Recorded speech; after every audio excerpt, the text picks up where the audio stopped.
Lah, saya juga baru kaget. Wah, yang ternyata yang pengidap HIV itu ibu rumah tangga nomor 3. Setelah laki-laki, kedua laki-laki yang pemakai narkoba ini yang pertama, yang kedua ini yang transgender wanita, laki-laki yang menjadi wanita, dan yang ketiga ini si ibu rumah tangga, yang keempat baru yang terakhir wanita beneran yang bekerja sebagai PSK 9%.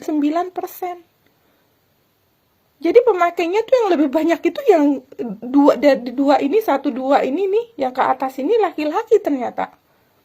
Nature-nya masih laki-laki, ya kan? Biologinya ya masih laki-laki. Itu kan mereka hanya berdandan, ya kan? Jadi mereka sekarang saya baru tahu kenapa ditangkapin. Jadi pantesan kita yang di Eropa ini mau bela-belain soal apa sih namanya?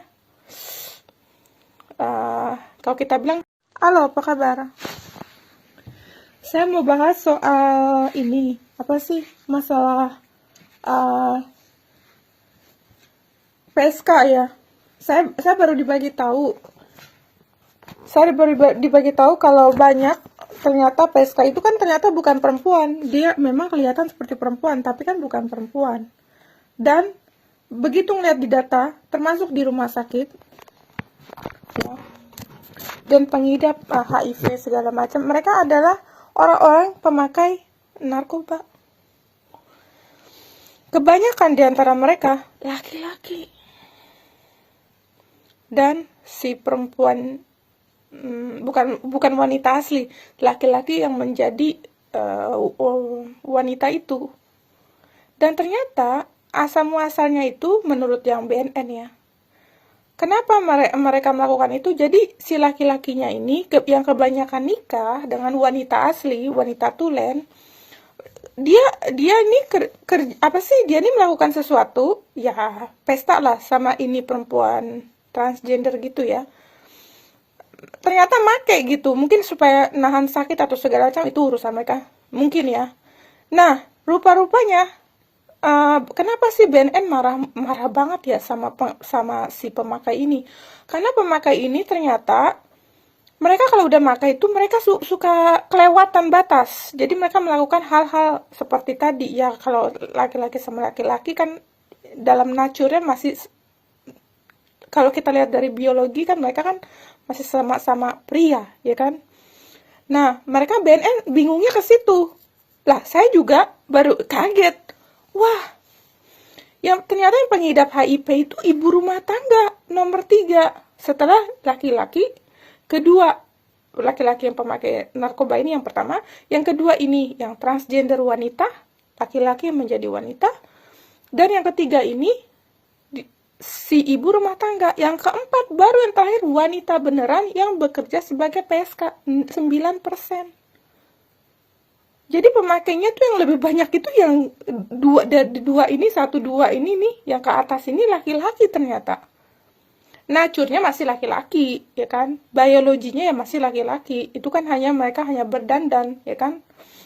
Jadi mereka sekarang saya baru tahu kenapa ditangkapin. Jadi pantesan kita yang di Eropa ini mau bela-belain soal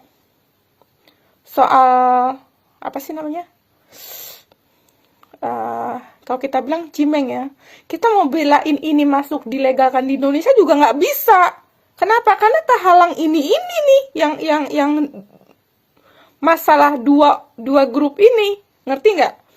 Jadinya kami ini yang di sini gimana kita mau membela? Yang ada ntar kitanya kena semprot gitu, ya kan? Jadi kena bumerang lagi ntar, ya kan? Jadi masalahnya disalahgunakan ini. Harusnya sih Cime kan harusnya kan nggak masuk dalam narkoba, tapi kan di Indonesia masih masuk dalam daftar narkoba karena sering disalahgunakan. Itu dia. Mereka kalau udah menggunakan ini udah melewati batas yang di luar nalar ya. Nah, makanya saya yang kemarin saya ada undangan, kita harus ngikut ini, ada seminar mengenai cimeng tadi. Saya jadi nggak berani loh. Nggak berani, takut nanti disalahgunakan. Jadi masuk ke dalam psikotropika sejenis itu. orang di sini sebagai pengobatan, tapi di Indonesia jatuhnya sebagai pelampiasan, ngerti nggak? Jadinya, ya berat di kami, yang aktivis berat, saya juga yang di Eropa juga, ya jadi nggak enak sama teman. Jadi mau bilang sama teman, aduh nggak bisa gini gitu, kan teman jadinya minder ya kan? Dia merasa kita jadi nggak suka sama dia, ngerti nggak? Padahal nggak tujuan begitu, karena terganggu. Aku juga kan masih ada campuran Indonesia, masih ada apa sih relasi dengan Indonesia. Jadi ya nggak enak, nanti di sini juga nggak enak, nggak bisa ngikutin, apalagi sama teman-teman di sini yang pro banget sama Cimeng ya kan, untuk pengobatan ya, bukan untuk penyimpangan ya. Tapi di Indonesia dipakai buat penyimpangan, apalagi dicampur-campur sama es batu lah ya kan.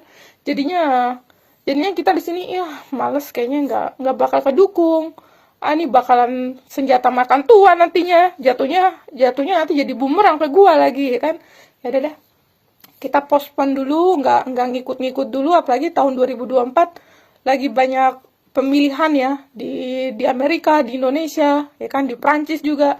Ada deh, sekarang kita postpone dulu, nggak usah ikutan campur dulu, biar ini jalan dulu lah, selesai masalah kasus ini. Karena biar gimana pun akibat penyimpangan itu kan jadinya merekanya kena, nyerempetnya ke ibu-ibu dan si wanita ini ya kan. Apalagi wanita itu bisa melahirkan, kalau dia nggak melahirkan nggak masalah, nggak kena bayinya ya kan. Karena suaminya ini juga nggak jujur ya kan, suaminya nggak jujur, atau tamunya nih si pria ini nggak jujur ke cewek itu, jadinya makan janinnya ya kan. Jadi ya saran saya, tahun 2024 saya postpone, nggak masuk dulu, nggak ikut seminar dulu. Palingan ke Thailand juga cuma ikut untuk percantik diri aja lah dulu deh. Kenapa? Karena kasusnya malah makin menjadi gitu, bukannya buat pengobatan, malah penyimpangan yang nggak bener. Apalagi yang targetnya ini kalangan selebrita atau orang-orang yang ada nama ya, jadinya beritanya makin menyebar gitu. Saya ngeri banget. Udah deh. Ya sampai sekarang saya jadi nggak enak sama teman-teman yang di sini ya, yang di Eropa. Mereka merasa, ya kamu kok nggak ini lagi sama kita, nggak joinan lagi dia. Jadi bukannya gimana ya, menyelamatin diri lebih baik deh kayaknya sekarang. Bukannya selfish ya, tapi menyelamati diri tuh jauh lebih baik, lebih aman lah. Dengan saya ya menyendiri. pesta boleh-boleh, tapi ya nggak gabung dulu deh. Oke, salam. Semoga kalian jaga diri baik-baik, jangan sampai terjerumus. Having fun sih boleh ya, pacaran dengan siapa aja, mau terserah, mau gender apa aja ya terserah lah, mau robot kayak apa, kayak boneka, terserah, asalkan kalian jaga diri aja. Oke, jangan sampai nanti membekas di janin orang ya kan, atau kamu nggak sengaja udah menularkan ke orang lewat apa, kayak suntikan kayak, atau cairan kayak, atau apalah ya kan. Jangan sampai itu terjadi ke orang lain. Jadi jaga diri, karena kamu jaga diri, kamu juga jaga yang lain. Salam.